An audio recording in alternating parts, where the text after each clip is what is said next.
for life. Hello, everyone. Thank you so much for joining us for this edition of the Moonbuilders Workshop. It's great to be back.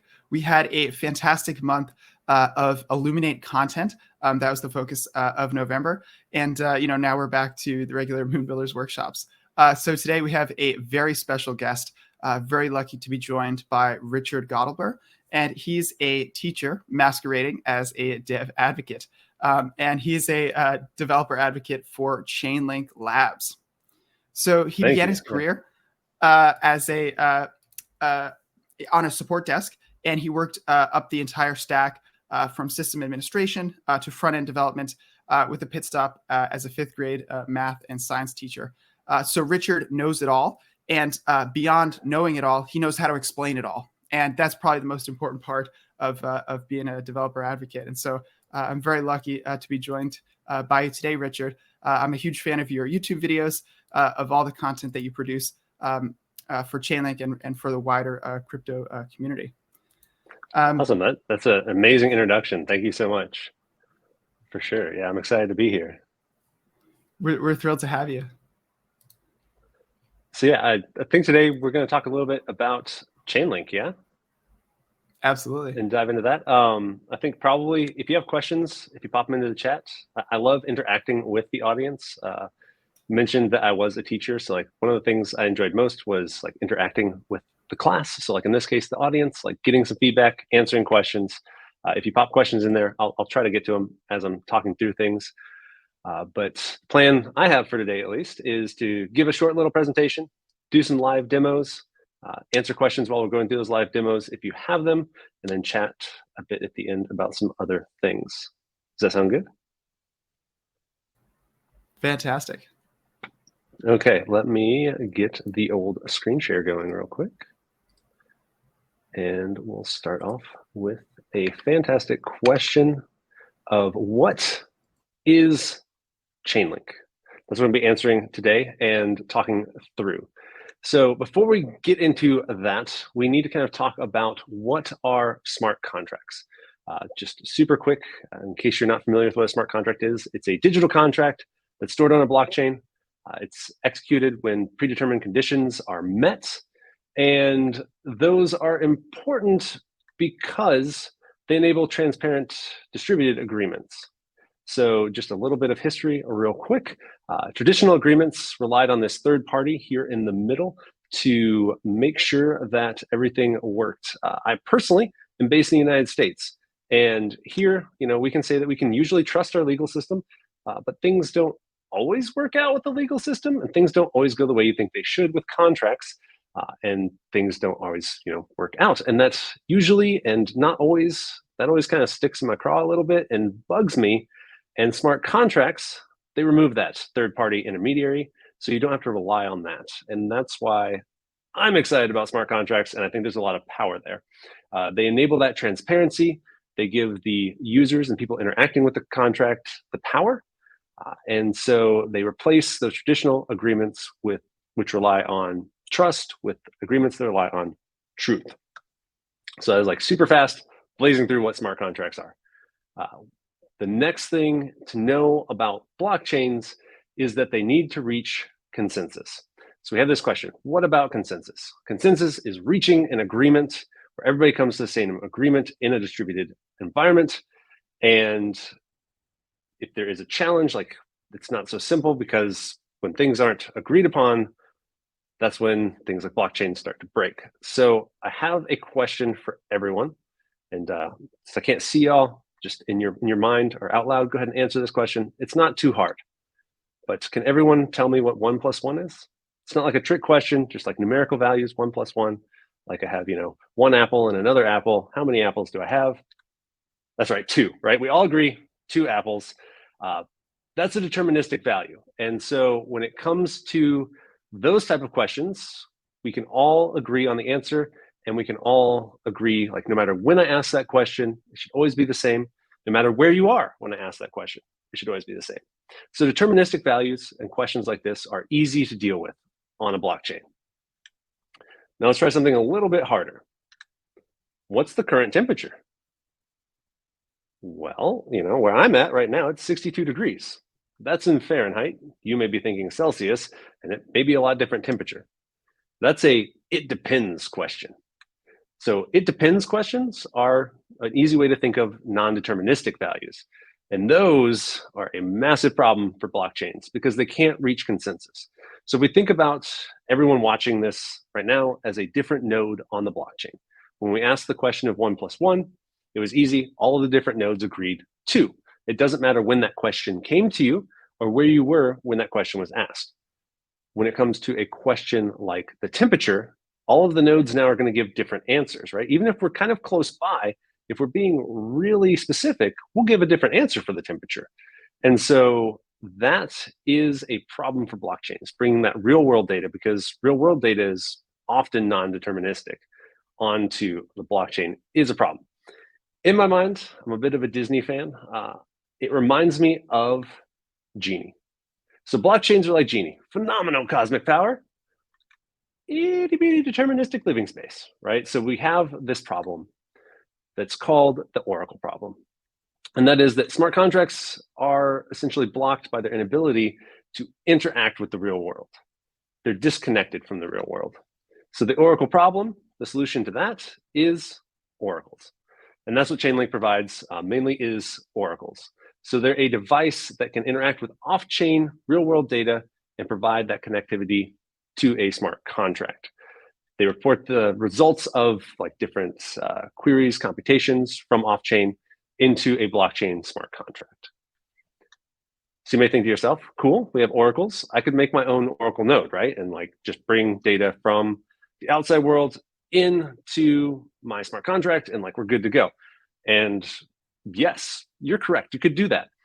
But you've taken the decentralized benefit of a blockchain and you've effectively centralized it in that case. When you have any centralized node, if something were to happen to that node, like you cut off your access to the real world, or if your node is not providing accurate data, you don't have any way to ensure that the data is accurate when you're relying on that single source of truth. So Chainlink offers a distributed Oracle network. There's 3 main products that we offer, but today we're probably going to focus mostly on data feeds, which is the first one. As the name implies, data feeds is bringing data into a blockchain. We also have VRF, which is a randomness function, and automation, which will automate contracts. But talking about data feeds, and we'll take a look at this in a demo in a little bit and walk through that. But the main use case for data feeds are asset pairs. So if we look at things like the price of USDC in USD, which should always be 1, or like ETH in terms of USD, stuff like that, the mover token in terms of USD. So those asset pairs are the main use case. But we have some other ones too, which we'll talk about a little bit later. I'm blazing through this because I don't know, talking and just going through presentations to me is the boring part. The fun part is doing a demo. So before I get into the demo, I'll pop back in and see if there's any questions, because I know I blew through that, or if you have any questions for me as well.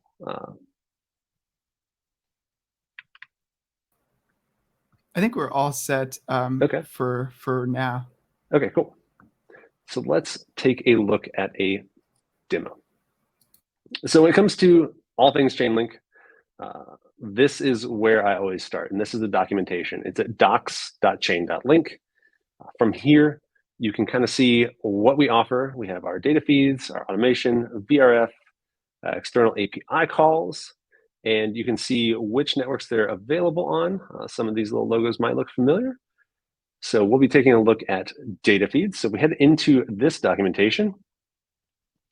It'll explain what data feeds are, the different types of data feeds. So we have price feeds, we have proof of reserves, and we'll be taking a look at price feeds. We can take a look at proof of reserves as well, just to kind of get an idea of what those are. It explains how they work.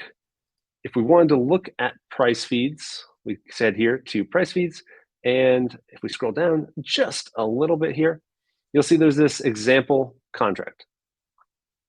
Now, one thing to note is that these examples are all on the Go Early testnet currently. So if you use this example, right, it's not going to be on the Moonbeam network, and we can talk about how to move it over. So if we open this up in Remix, Remix is a online IDE. It's great for quick things like this, where you want to just deploy like a single contract. When things get more complicated, I'd reach for something like Hardhat, Foundry, Brownie, something like that to do a little bit more development on my own computer. But Remix is fantastic for deploying stuff like this. So we have our contract here. Let's walk through what this contract does. Let's go line by line. We start out declaring our Solidity version. We import a aggregator interface. Aggregator interface is a contract that Chainlink has created. And one thing to note, how do price feeds work? So we mentioned non-deterministic data is hard to deal with, right? If we take a look at data.chain.link, we can take a look at price feed data. I'm just going to grab the first one here, ETHUSD, to talk about this aggregation bit. So within the Oracle network, we have all of these different oracles reporting their different prices. And you can see here that while the prices are very similar, we're off by a couple cents here. And so when I ask you for the price of this asset, how do we get a deterministic value from all these different answers? Well, we take all of these answers, they're reported to the aggregator contract, and that aggregator contract will then take the median value that is reported. So that's how we can take a non-deterministic value, like the price that each of these different oracles is reporting, and end up with a deterministic value in question, right? Because given a set of fixed inputs, you can always get that median value. So you can take a non-deterministic thing like that price and turn it into a deterministic question and answer. So that's what the aggregator is. So that aggregator interface is where we'll be getting that information from. And so just a quick question, yeah, sure. if you don't mind. So how often is the price data updated? Like what triggers updates to a price? Sure, that is a great question, and it depends. So each different price feed can be set up differently. If you look here on this one, so again, this is ETHUSD, but if we look at the trigger parameters here, we can see that the trigger parameters are going to be based on one of two things. So a deviation threshold. That means if the price changes more than 0.5%, it'll update this price feed. Or if this heartbeat passes. So if a set amount of time has gone by, then that would trigger an update as well. The price is checked more frequently than this, right? But we only update the on-chain answer if these trigger parameters are met. That's a great question, though. So we have that aggregator interface, right? That's going to allow us to interact with that aggregation of those prices. We are in our constructor setting up the address for that interface. If we head back to the documentation and we take a look at contract addresses, we can notice here that we have a bunch of different chains here, and we have a bunch of different addresses as well. We'll take a look at Moonbeam here in just a moment. But if we were to take a look down here at Go Early,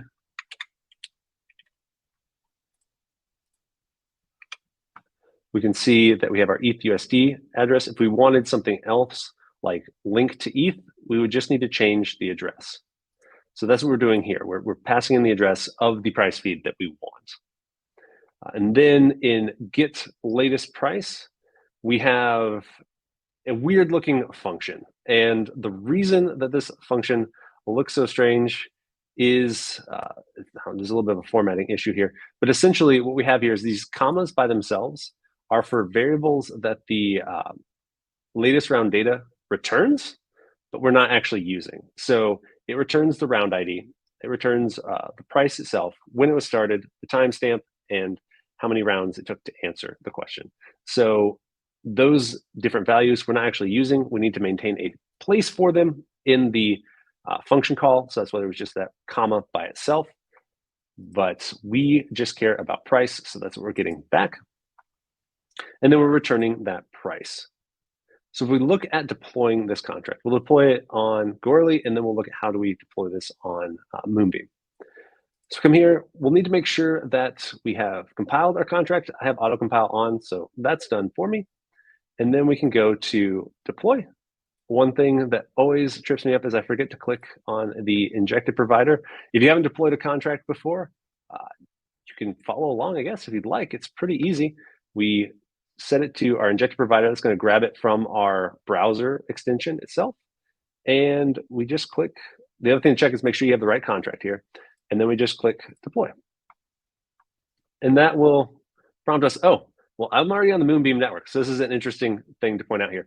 This address is for Go Early, and I am currently on Moonbeam, so that won't work. I need to change to the correct network first for this to work. So this contract would deploy, but it wouldn't give us back the price that we were expecting because, again, just pointing out, the addresses here for price feeds are going to be specific to different networks. So we will deploy this now on Go Early real quick, just as an example. And then we'll have the fun Jeopardy music while we wait for confirmation. While we're waiting, any questions at all? If you want to drop them in the chat. I did just want to point out that we have, for everybody watching, we have the addresses of the Chainlink price feeds on the Moonbeam doc site. And that includes, the ETH to USD one for Moonriver, for Moonbeam, and then also for Moonbase Alpha. And also just pointing out that those could be different. So the one on Moonbase Alpha is not necessarily the same one as the one on Moonriver. Yes, yeah. Y'all's documentation is fantastic as well, for sure. Whoops, that takes us to our price feeds. Is there an easy way to find the addresses here for? Oh yeah, just search for. I think if you just search for base, maybe, or if you just search for ETH to USD, it's towards the bottom of the page, almost at the bottom. There we go. Okay, and so these are for which network? So the ones first displayed, I think, are. See if you can you go even further to the bottom of the page? Oh yeah. There we go. There we go. I think you just passed it. And yeah, that's what we're looking for. I think. Okay, perfect. Yeah. So okay, well, we'll use these then too. So our transaction has been confirmed. We've deployed our contract here on Go Early, right? And so this contract is pretty easy, pretty basic. It just gets our price back. So if we call this now, we can see our price here. And I don't know about you, but if my ETH was worth this much, I would be probably not here having this conversation. So one thing to notice about Solidity code is that it does not have the concept of a decimal place. So in our response, we have essentially taken this and put in additional zeros to pad for accounting for decimal places. So there should be 1, 2, 3, 4, 5, 6, 7, 8 places of decimal place here. So the actual response in USD terms would be this value. So how do we take this contract and deploy it for Moonbeam? Right. So the first thing we got to do is we have to, click this button, make sure we're on the right test or the right network. So we will go to, did I add Moonbase Alpha instead of Moonbeam? That was a Moonbeam just a second ago. If you want to add any of the Moonbeam networks, we have a button at the top of the doc site for kind of like automatically adding it.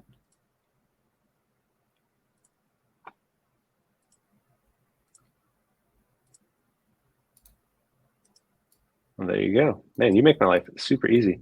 It's here now. Oh, that's weird. Okay, so, oh, you know what? I was on Moonbase Alpha. That's where I was. This will work. We'll do this. So we'll stick to Moonbase Alpha. And we'll come here, and on Moonbase Alpha, we will go and use the ETH to USD. So we have this address here, and that's what we'll need to change. If we head back to our contract, literally the only thing we need to change is this one value. Make sure we're on the correct network here, and then we'll click deploy again.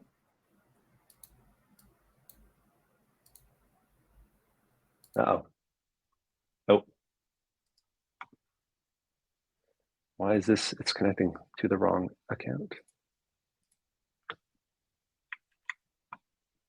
1 second here.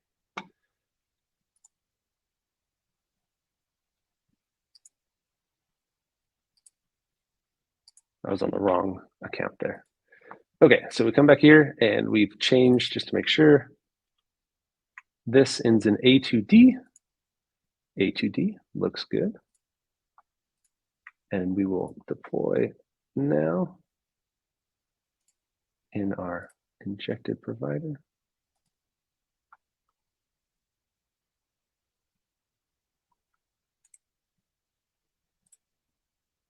Confirm that transaction and wait for it to come back.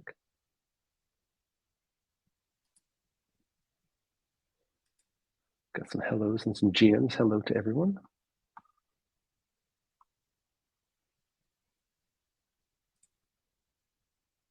All right, we've got that back.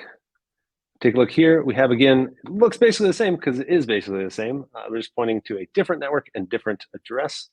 When we get our price here, again, you can see we have that price that is inflated a bit because we need to put a decimal in it. But yeah, I don't know. I think that this example too kind of just shows like the power of Solidity, of how easy it was to go from the Ethereum testnet over to Moonbase Alpha. Like, and all we did was change an address. I think that's super cool and powerful personally. Like, we just deployed to 2 completely different networks with that quick change of address. Like, I think that is awesome. So yeah, that's price feeds. So with this, like, you can get back those price feeds. Data feeds are essentially a superset of price feeds. There's a lot more that's possible with data feeds. Essentially, any real world data you can bring into a blockchain with that. But that's like the super fast, quick demo of price feeds. I don't know if you have questions that you want to ask me now, or if you want to like go into another demo. Yeah, absolutely. So a couple follow-up questions. So you mentioned that in addition to price feeds, there's maybe other types of data. And even if that's on other networks right now, what are some examples of other types of asset data that you could maybe bring in with data feeds? Yeah, sure. So the other things that you could bring in easily are things like asset data. There's definitely other things like weather data, which is really interesting. We're seeing some projects use that for parametric insurance, to use, like, you know, a certain amount of rainfall doesn't occur, then like the insurance pays out and that kind of stuff in a smart contract. We just announced like NFT floor pricing data, which is kind of asset data, but different type of asset. There's a Chainlink node with the Associated Press that has things like sports scores and results from political races, which is really interesting. I think it's pretty cool that like the Associated Press has a node that they supply data to. But yeah, like that's definitely, I don't know, the possibilities are endless, right? Like, the hard part is getting, so when it comes to things with a distributed Oracle network, you need to have oracles that are querying this data, right? Like, you could spin up your own Chainlink node and do it, but if you only have one node, like, you're participating in the network, yes, but if only your node has that information currently that it's querying, like, you're still you're in that kind of gray area of, you know, a single node. For sure. That's really fascinating to hear that the Associated Press, so they're running their own Chainlink node. Yeah. Dang, that's awesome. Yeah, it's really cool. So when you showed the doc site and it had the green icon next to a price feed, for example, what does that green dot represent, and what are the different kind of categories of kind of how you classify these price feeds? That's actually a good question. So let me just share my screen again real quick, because it'll be easier for everyone to just see this. So here, you're talking about these dots here on the side, correct? Yeah, exactly. Yeah, so up at the top, we have the different categories and what they mean. So, you know, the green ones are verified feeds that are following like the normal data feeds workflow, where if you want to read more information about what those are, it'll explain here. But essentially, they're going to be like the most definitely I don't know if secure is the right term. That's the word I want to use, but I don't know if that's the right word here. Like the highest quality, if you will. And we have monitored feeds that are currently under review. We have custom feeds, which are going to be more of those, like one-off, not as universal feeds, and then specialized feeds. So that's what the different color categories mean on the actual feeds themselves. Oh, awesome. Awesome. Very cool. And in terms of the network, so I understand, let's say like an outlier value, let's say one of the nodes reports like some $1 million value for ETH, right? Yeah. Is that ignored? Is it skipped over, or how does that kind of work? So that's why we use the median value instead of a mean value when it comes to price feeds, as far as calculating that. Because if you were to use median or mean, right, like the average value, then that would definitely have a massive effect, right? You could have one person say, like ETH is worth $1 billion, and like, it's going to really affect that average. But if you're using the median, like those outliers, until we get to like more than 50% of the nodes being bad actors, like you can't really influence the price. Awesome. And if anybody has any questions, and also we can probably continue along with the demo items. I do have maybe a couple of questions towards the end, but those are kind of other Chainlink topics. Yeah, sure.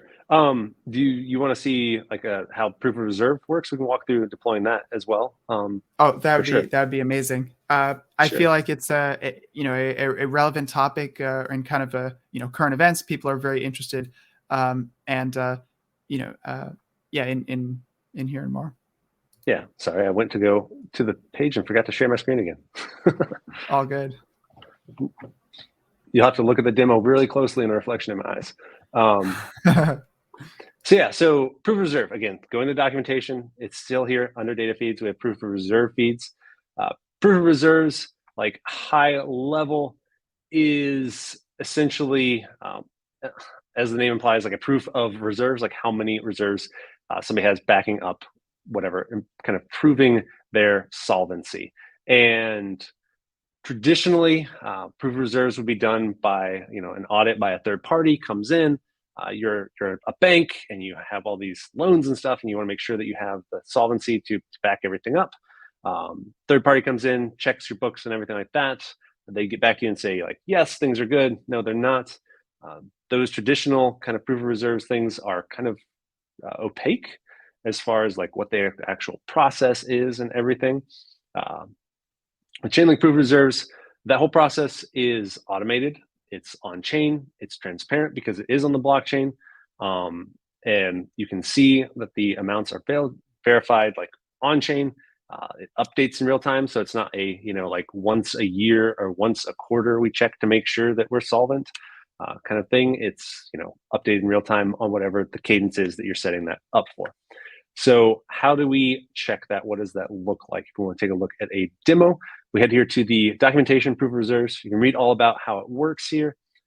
But if we take a look at a proof of reserves feed, it may look kind of familiar. We have an aggregator interface contract here with a different address, of course, but let's go ahead and open this up in Remix. And again, this contract looks vaguely familiar, right? Like instead of get latest price, we're saying get latest reserve. Essentially, it's following the same basic pattern of you have the distributed Oracle network, oracles reporting in their independent results for the proof of reserve, and then that reserve is going to be returned here. So if we deploy this, this one's actually on, it looks like Ethereum mainnet. So let me jump back over here and look at the contract addresses real quick. Let's see if I can grab one before it go early. Sure, we'll grab this one here. Head back in here. We'll change our address. And I'll make sure I'm on the right test network real quick.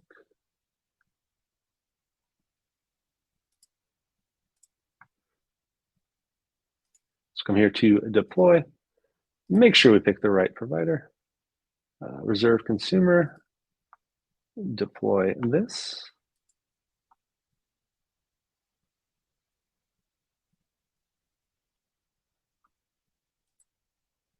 And when we check the reserve here, again, this number is going to be inflated by the 8 spots. But again, we can see our reserve values here for this entity, which is, I don't know who this is, Statter Labs proof of reserves. But this would be like their total balance sum based on all the different oracles reporting there. So again, it's very, like if you look at these two contracts, like they're very, very similar, right? But we're getting different values back from that aggregator. So from the Oracle network, we're getting a different value back for sure.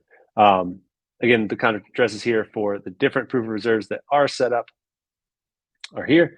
A few different chains, stuff like that. We have, again, like the NFT floor pricing as well. I mean, we can take a look at this if you like, but again, it's going to look pretty similar as far as like deploying it and everything. Instead of getting the proof of reserve, we're going to get the NFT floor price for a certain NFT. If you look at the contract addresses, you can see which NFTs are currently supported. So yeah, I don't know. I think this is pretty cool too, that like from the demo perspective, like there's not really much difference between these two contracts, because that just means as a developer, like your life is pretty easy, right? You don't have to like figure out an entirely new thing if we're talking about proof of reserves versus price feeds versus NFTs. We're just pulling in different functions from the same aggregator interface. For sure. And one of the coolest things that I'm excited about, right, is that all this is everything that it allows developers to build, right? So people could build things where it's NFT lending and borrowing. They could build like portfolio trackers, all these different types of things. Yeah, it's so cool to see Chainlink innovating and constantly pushing out new features like this. And I'm sure that the NFT floor price tracker and lots of new features, they make their way to various networks. And for anybody who's been monitoring, the doc site, you will have seen that the number of price feeds grows all the time, right? So Moonriver has a ton. Moonbeam has not as many at the moment, but that is absolutely growing like all the time. Yeah, for sure. There's definitely that. I don't know. We're definitely in the early days building phase, right? Like we're the settlement towns on the edge of civilization, if you will. And so like we're gaining new stuff all the time, which is really cool. What's the Bankless expression? It's we're on the frontier, or we're headed west, I think is the catchphrase that they use. Yes. Yeah. It's a good one, right? Like I don't know. I think it's very applicable for sure. Yeah. Absolutely. So thank you so much, Richard. So we went through Chainlink proof of reserves. Just something that maybe a couple questions that I have kind of pertaining to Moonbeam and everything is, as you may know, we're focused at Moonbeam at helping to build the next generation of connected contracts. And connected contracts is kind of a new term, but it's meant to represent having a home-based chain like Moonbeam and being able to interact with contracts on many different chains. So you may have an NFT on Ethereum, and maybe you want to sell it or move it or swap it or something like that. But you can enact all of these actions from Moonbeam, and that's based on integrations with general message passing providers. And that could be Axelar, Layer 0, Hyperlane, Wormhole. There's many. And we're very focused on adding as many of those integrations as possible. Then we also have XCM, which is kind of Chainlink's native, Polkadot's native GMP protocol. So where I'm going with this is just to kind of we have hackathons going on all the time, such as the Illuminate one that's taking place now. So this is a long-winded question to kind of ask you, what's on your cross-chain interoperability wish list, right? What sort of apps would you like to see built that maybe haven't been built yet, or maybe weren't possible until recently? Yeah. So when it comes to cross-chain, my mind goes to like thinking about applications that you want in my mind, like chains have like two main purposes for chains, right? So you have like your chain, in my mind, like not to disparage any other chains, but like Ethereum is going to be like the chain where like you want to keep stuff that's like you're not doing a lot of stuff with, right? Because if you look at Ethereum, and I'll just be honest, like doing transactions on Ethereum is expensive, right? So I don't want to play a game on Ethereum like that would. I'm not like, Daddy Warbucks here with like, the Monopoly man with my monocle. Like that's not going to work. But having a chain like that where your stuff can be secured for sure, I think is definitely of value. But then also having chains where things move a lot faster is important, right? So in my mind, that's where like having that cross chain becomes very, very useful. I think of things like, I don't know, one of my like hopes for the future is that things like car titles end up as an NFT. So, I'd want my car title to be on that like slow moving, expensive chain as far as ownership goes. But then I think it'd be really awesome if my car title also contained every single maintenance thing that had happened with my car. So when you go to sell your car, you have like that perfect record of everything that's been done, right? And that makes a lot more sense to be done on another chain. So having something like that, I think would be amazing cross chain wise. I know a lot of focus in this space is around like financial stuff.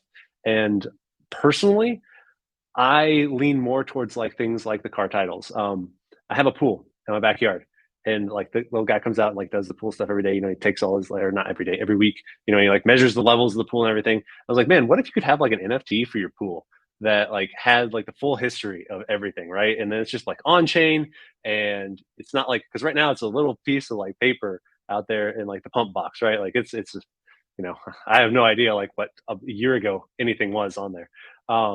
The stuff like that I think is like, for me, is the exciting stuff. I understand like the financial, like collateralized loans where you could have collateral on one chain and you're getting a loan on another chain. Like that's huge. Those are important, but those aren't like the things that like, I don't know, like Marie Kondo like spark joy for me. I see those as being more like utilitarian and necessary, but not like, wow, that's really cool. Just personally. No, totally. I love these real world examples that you're bringing in here. I'm a car guy, so I love the car one, and then the pool example is amazing. And yeah, these are probably what's going to drive new users, right? We already have lots of people doing DeFi, but we're going to bring in more people, right? If we can connect kind of real world use cases, which of course, Yeah. what Chainlink is doing is that you've connected the real world to blockchains. Yeah, I think you kind of see that too with how like the NFT boom happened, right? Like the DeFi stuff happened, but you didn't have, I guess, like, I don't know, everyday people talking about it the same way they did about NFTs. I think it's just because it's that more relatable thing too. Because I don't know, like at least like the culture here is you don't talk about finances really, right? And so that's more of like a private thing. Whereas artwork and stuff like that you do, and if it like real world stuff, cars, everything like that, you definitely are more open to sharing them, right? Like cars are a massive expression of like personality and stuff like that. So I think that's I don't know. That's what I'm excited about personally. For sure. And with NFTs, it feels like there's a much more personal attachment to it. If I just have a share of Apple, right, it's indistinguishable from anybody else's share of Apple. I mean, maybe you get a stock certificate and you print it out and you say I have share 5,999,000, and that's cool. But when you have an NFT, right, you say I've got the one with the blue eyes and the green background, and nobody else has this particular one. And so I think it drives this kind of like crazy or like strong like attachment to that and sharing that and putting it out on display. Yeah, for sure. So people may have heard about the Chainlink Scale program. I think that was announced back in September. And Moonbeam and Moonriver we're very proud to have joined as two of the founding chains for the Scale program. So maybe we could just kind of give a quick explainer on what the Scale program is, and maybe how we kind of view it in terms of I guess where it's going, what were the intentions for it, that type of thing. Yeah, sure. So the Scale program, I think probably the easiest place to start there is like, it used to be called the Blockchain Gas Grants Program, which is like really on the nose when it comes to what it is. Scale is like sustainable Chainlink access for layer enablement, layer 1 and 2 enablement, right? Like, so it's this crazy acronym. Scale sounds better than blockchain gas grants when you're marketing it, but it's a little more obscured as far as what it actually means.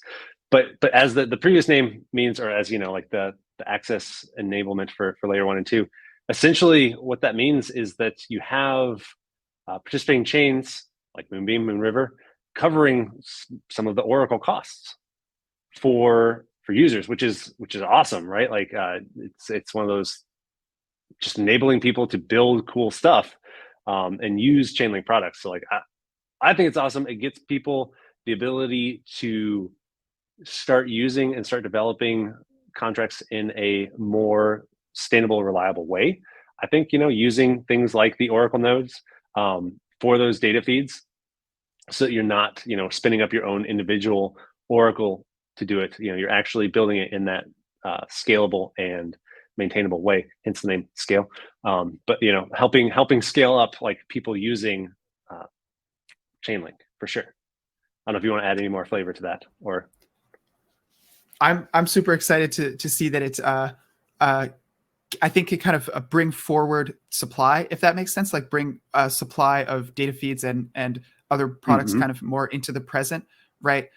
Rather than maybe via natural market forces, maybe some of those would take longer to appear, but that's kind of like pulled into the present, and then it's made easier for developers to build on top of those items. Yeah, for sure, definitely, yeah, and having more access to data feeds definitely brings with it more opportunity as well. And we want to make sure that everything is sustainable for the node operators, and that they're getting fairly and sustainably compensated and everything like that. So we do have a great question in the chat, which Richard, I'm not sure if you can see the ask a question box on Crowdcast. It's down towards the bottom. Oh, I was just looking at the actual chat. Okay. So bearing in mind that Chainlink offers price feeds from a limited number of tokens, some different from one chain to another. If we want to periodically check the price of token XYZ, that Chainlink offers price feeds in Phantom, but not inside of Moonriver, could we use interconnected contract tech to get the price feed? So if there's a price feed that's not available, essentially what you're saying is there's a token that there's not a price feed available for on the chain that you're currently on. Is how I would simplify that question. So I would personally push for having a price feed spun up on the chain that you're on for that actual asset. I think that would be probably the best thing to do, because the way price feeds work, if you notice, let me share my screen again real quick.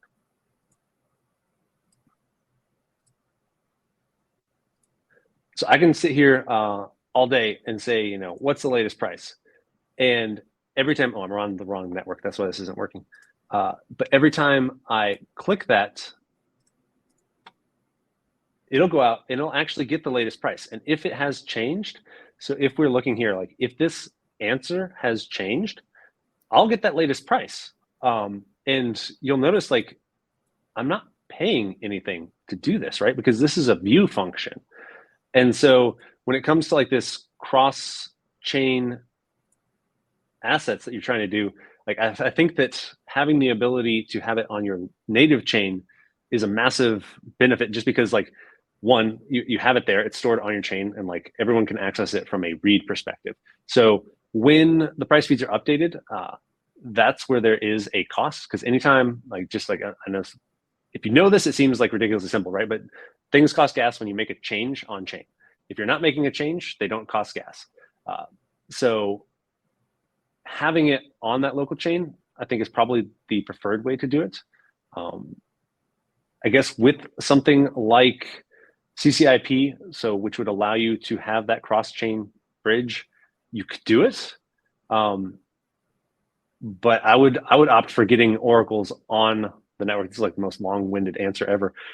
Short answer, having the oracles that report to your network seems like the way to go. And one thing to add there, certainly for security purposes, for maybe ease of access, everything like that, and for simplicity, right? I feel like for maybe like a redundancy or backup. Let's just say somebody wanted to check the price feed on another chain, right? You could definitely do that via general message passing. I think the complexity for that comes into two-way communication, right?